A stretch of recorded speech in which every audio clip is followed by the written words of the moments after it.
ನಾಳೆ ಅಣ್ಣವ್ರು ಹುಟ್ಟಿದಬ್ಬ. ಅದರ ಅಂಗವಾಗಿ ಅಡ್ವಾನ್ಸ್ ಆಗಿ ಅಣ್ಣವ್ರಿಗೆ ಹುಟ್ಟಹಬ್ಬದ ಸಲ್ಲಿಸಿದ್ದೇನೆ.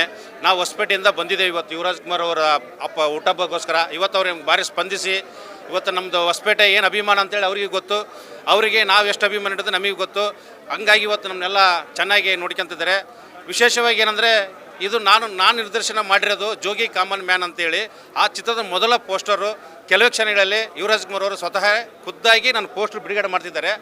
ಆ ಚಿತ್ರಕ್ಕೆ ಜೋಗಿ ಕಾಮನ್ ಮ್ಯಾನ್ ಇಡಲು ಕಾರಣ ಏನಂದರೆ ನಾನು ಶಿವಣ್ಣನ ಅಭಿಮಾನಿ, ವಿಶೇಷವಾಗಿ ಅಂದರೆ ರಾಜವಂಶದ ಅಭಿಮಾನಿ. ನಾನು ಎಲ್ಲ ಅಭಿಮಾನಿನವರಿಗೆ, ಹಂಗಾಗಿ ನಾನು ಶಿವಣ್ಣನ ಅಪ್ಪಟ್ಟ ಅಭಿಮಾನಿಗೋಸ್ಕರ ನಾನು ಅದಕ್ಕೆ ಜೋಗಿ ಕಾಮನ್ ಮ್ಯಾನ್ ಅಂತೇಳಿ ನಮ್ಮ ಶಿವಣ್ಣನ ಹೆಸರಿಟ್ಟೆ ನಾನು ಪಿಕ್ಚರ್ ಮಾಡ್ತಿರೋದು. ಏನೋ ಬಡ ಕಲಾವಿದರು ನಮ್ಮ ಹಾಸ್ಪಿಟ್ಲಿದ್ದ ಸ್ಥಳೀಯ ಕಲಾವಿದರಿಂದ ನಾನು ಒಂದು ಚಿತ್ರ ನಿರ್ಮಿಸಿದ್ದೀನಿ. ಏನು ಸ್ಮಾಲ್ ಬಜೆಟ್ ಒಂದು 6 ಲಕ್ಷ ಈ ಚಿತ್ರಕ್ಕೆ ಬೆಂಬಲಿಸಿ. ಆಮೇಲೆ ಎಕ್ಕ ಚಿತ್ರ ಕೂಡ ಇಡೀ ವಿಶ್ವಾದ್ಯಂತ, ಇಡೀ ಕರ್ನಾಟಕ ಅಲ್ಲ, ಇಂಡಿಯಾ ಅಲ್ಲ, ಇಡೀ ವಿಶ್ವಾದ್ಯಂತ ಆಲೆ ಎಕ್ಕ ಸಾಂಗ್ ಗುರುತಿಸಿಕೊಂಡಿದೆ. ಇನ್ನು ಕೆಲವೇ ಕ್ಷಣಗಳಲ್ಲಿ ಟೀಸರ್ ಬರುತ್ತದೆ, ಅದನ್ನು ನೋಡಿ ಆ ಟೀಸರ್ ನೋಡಿದ್ರೆ ನೀವೇ ಹೇಳ್ತೀರ ನಮ್ಮ ಯುವರಾಜ್ ಕುಮಾರ್ ಸರ್ ಎಷ್ಟು ಬದಲಾವಣೆವಾಗಿದ್ದಾರೆ, ಇವಾಗಕ್ಕಿಂತ ಎಕ್ಕ ಎಷ್ಟು ಚೇಂಜ್ ಆಗಿದ್ದಾರೆ.